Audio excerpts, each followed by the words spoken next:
16 বছরের সাধনা আল্লাহ আমাদের দিকে মুখ তুলে তাকাইছে।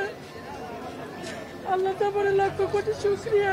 স্বামী বেঁচে থাকতেও যেন বিধবা। দীর্ঘ 16 বছর কারাভোগের পর স্বামীর জামিনের খবরে আনন্দ অশ্রু নেমে আসে এই নারীর চোখে। বিডিআর হত্যা মামলায় নিরপরাধ প্রমাণিত হলেও বিস্ফোরক মামলায় প্রায় 1.5 যুগ কারাভোগ করতে হয়েছে তাকে। আমরা 16 বছর যাবৎ অনেক অত্যাচার, অনেক হয়রানি, অনেক পেরেশানি, অনেক জুলুমের হাতের ভিতর দিয়ে আল্লাহ আজকে আমাদের মুক্তি মিলাই দিছে। আল্লাহর দরবারে শুকরিয়া। অনেক সুখ দুঃখ কষ্ট বেদনা এটার মধ্যে জড়িত ভাই। লাইফ শেষ হয়ে গেছে মামলা,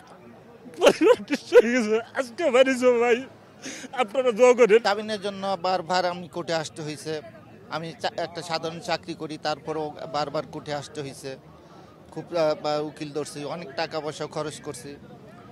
আলহামদুলিল্লাহ আজকে যে জামিন হয়েছে, আমার পরিবার থেকে সবাই আনন্দিত, আমিও আনন্দিত।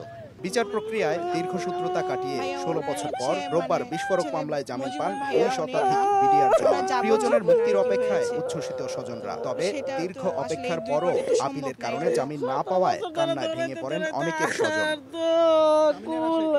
বিডিআরের একজন নিরস্ত্র ঝাড়ুদার কিভাবে বিস্ফোরক মামলায় আসামি হন, এমন প্রশ্ন তুলে বিস্ফোরক মামলার যৌক্তিকতা নিয়ে প্রশ্ন তোলেন এক আসামির স্ত্রী। আমার বাবা যখন জেলখানায় যায় তখন আমি খুব ছোট, তো বিগত 16 বছর ধরে আমি আমার বাবাকে আমার কাছে পাই নাই। আমার বাবা থেকেও আমার কাছে না থাকা,